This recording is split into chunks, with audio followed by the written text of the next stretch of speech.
Hello everyone. हमारा chapter चल रहा था सेकंड न्यूट्रिशन इन एनिमल्स। ठीक है, तो इसमें हमने टॉपिक फर्स्ट ख़त्म कर लिया था कल। डाइजेस्टिव सिस्टम क्या होता है, different ways of top taking food, वो पूरा हो गया था। ये टेबल भी हमने कर लिया था। अब आता है हमारा next topic, digestion in humans. मैंने बताया था कि ये थोड़ा सा इम्पॉर्टेंट भी होगा और इंटरेस्टिंग टॉपिक भी होगा।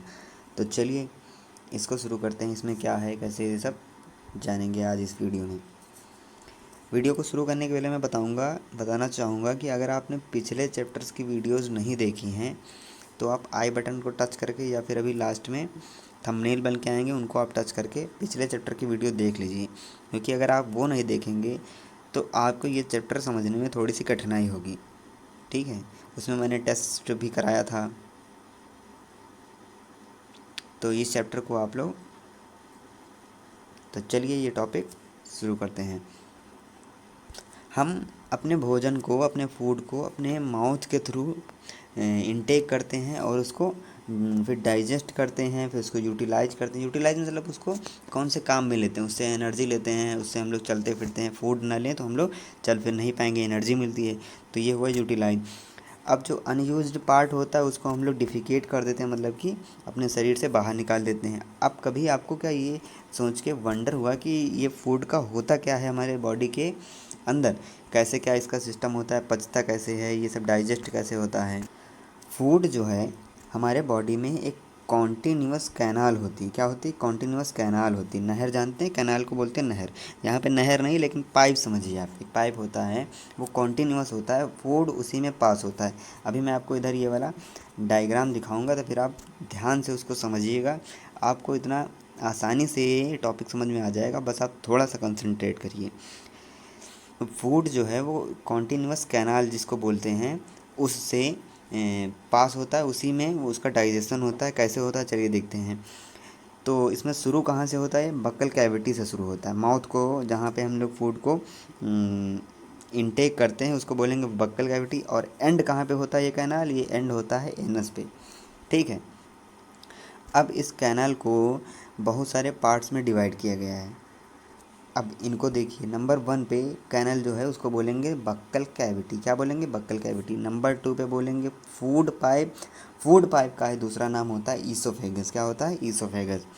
नंबर 3 पे होता है स्टमक। स्टमक। इसके बाद होता है स्मॉल इंटेस्टाइन।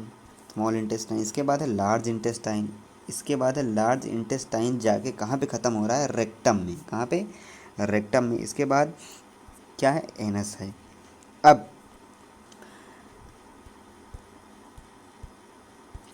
अब होता क्या है कि फूड जो है इन्हीं सारे पार्ट्स में से होके गुजरता है, और उन्हीं में से जाते जाते जब वो ट्रैवल करता है, उसी बीच में वो वेरियस जितने भी कंपार्टमेंट हैं इनमें जाके डाइजेस्ट होना शुरू हो जाता है, डाइजेस्ट होता है।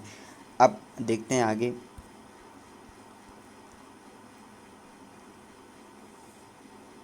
अब कुछ ग्लैंड्स होती हैं जो स्टमक की इनर वॉल्स और स्मॉल इंटेस्टाइन की इनर वॉल से लगी होती हैं, उनको बोलेंगे हम लोग सैलिवरी ग्लैंड। क्या बोलेंगे? Salivary gland.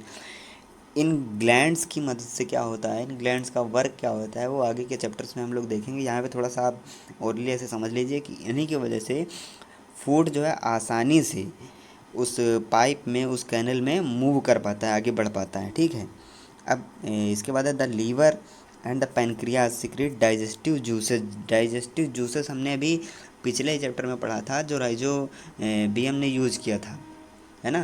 तो होता क्या है, जो डाइजेस्टिव जूस होते हैं, लीवर और पैनक्रियाज इनको सिक्रीट करता है। तो इनसे क्या होता है, जो फूड आता है, फूड में डाइजेस्टिव जूस को हम लोग मिक्स करते हैं, मतलब लीवर और पैनक्रियाज मिक्स करते हैं, फिर उस फूड को उस फॉर्म में चेंज करते हैं जिससे हमारी बॉडी उसको इनटेक कर सके, उसको यूटिलाइज कर सके, उसका यूज कर सके। क्योंकि डायरेक्ट अगर हम लोग चावल खाएंगे तो चावल का यूज नहीं होगा। चावल हमारे बॉडी में जाके ऐसा नहीं कहीं पे लग जाएगा, हमारी बॉडी ग्रोथ कर जाएगी, नहीं होगा। जब तक वो चावल को स्मॉल पार्ट्स में नहीं तोड़ा जाएगा, उनको, वो एक कॉम्प्लेक्स सब्सटेंस है, जब तक उसको स्मॉल नहीं किया जाएगा तब तक वो नहीं है। तो वो होगा कैसे? वो डाइजेस्टिव जूस के द्वारा होगा। और वो सिक्रेट कौन करता है? लीवर करता है और पैनक्रियाज करता है। अब इन डाइजेस्टिव जूस का वर्क जो मैंने अभी बता दिया, the digestive juices convert complex substances of food into simpler one. Digestive juice क्या करते हैं, जो कॉम्प्लेक्स सब्सटेंसेस होते हैं उनको सिंपलर वंस, छोटे छोटे टुकड़ों में तोड़ देते हैं, जिससे उन्हें डाइजेस्ट होने में आसानी हो जाती है। ठीक है। अब इन्हीं डाइजेस्टिव ट्रैक्ट में कुछ ग्लैंड्स होती हैं, और इसी डाइजेस्टिव पूरे इस ट्रैक्ट को और उन दोनों ग्लैंड्स को मिला के क्या बोलेंगे, डाइजेस्टिव सिस्टम। अब इसके आगे देखेंगे हम लोग थोड़ा सा नेक्स्ट टॉपिक में, लेकिन मैंने कहा था कि मैं आपको ये डायग्राम समझाऊंगा, तो चलिए इस डायग्राम को थोड़ा सा देख लेते हैं। इसमें क्या है, इस डायग्राम को आपको अपनी कॉपी पे अगर हो सके तो बनाना भी है एक बार। इसमें क्या है देखिए, बक्कल कैविटी, ये है बक्कल कैविटी जहाँ से फूड इंटेक होता है। सैलिवरी ग्लैंड ये देखिए यहाँ पर एक होगी, और भी जहाँ जहाँ से ऊपर बताया गया था वहाँ पर भी होंगी। ईसोफेगस ये एक पाइप की तरीके से होता है जहाँ से फूड हमारे स्टमक में जाता है। ये हमारा स्टमक है। ये गाल ब्लेडर देखिए इन्होंने बताया है। लीवर ये बता दिया है, लीवर की ग्लैंड। पैनक्रियाज ये ग्लैंड है यहाँ पे ऐसे। स्मॉल इंटेस्टाइन ये बता दिया गया है, स्मॉल इंटेस्टाइन। फूड यहाँ से चला स्टमक में गया, इस स्टमक के बाद में स्मॉल इंटेस्टाइन में आया, वहाँ से लार्ज इंटेस्टाइन में गया, लार्ज इंटेस्टाइन के बाद रेक्टम में आया, वहाँ से एनस के द्वारा निकल गया। ठीक है। आज का टॉपिक हमारा यहीं पे ख़त्म होता है, तो चलिए इसके नोट्स देख लेते हैं, क्या लिखना है हमको, कैसे बनाना है। The canal can be divided into various compartments. Canal के जो कंपार्टमेंट जितने बताए गए वो लिख लेना। The buccal cavity, food pipe और ईसोफेगस उसी का दूसरा नाम। इसके बाद थर्ड पे आता है stomach, small intestine, large intestine, rectum, anus. ये सारे आपको लिख लेना इसी तरह से नंबर डाल के। इसके बाद में these parts together form the alimentary canal. ये सारे जब पार्ट्स मिलते हैं तो क्या बनाते हैं, एलिमेंट्री कैनाल बनाते हैं। इसके बाद salivary gland is associated with the stomach and small intestine. Salivary gland किससे एसोसिएट हुई होती है वो लिखना है आपको। इसके बाद है लीवर एंड पैनक्रियाज। लीवर और पैनक्रियाज क्या सिक्रेट करते हैं, डाइजेस्टिव जूस सिक्रेट करते हैं। अब डाइजेस्टिव जूस सिक्रेट कौन करता है, लीवर और पैनक्रियाज। अब हमें पता तो चल गया कि कहाँ सिक्रेट होता है, लेकिन इसका वर्क क्या होता है, वर्क होता है इसका कन्वर्ट करना। किसको कन्वर्ट करना, कॉम्प्लेक्स सब्सटेंसेस ऑफ फूड को किस में कन्वर्ट करना, सिंपलर वंस में। डाइजेस्टिव जूस का वर्क होगा कॉम्प्लेक्स सब्सटेंसेस ऑफ फूड को सिंपलर वंस में कन्वर्ट करना। ये नोट्स आप बना लेंगे। आज का टॉपिक में ख़त्म होता है। बाकी के वीडियोस देखने के लिए आप इन थंबनेल पे टच करिए।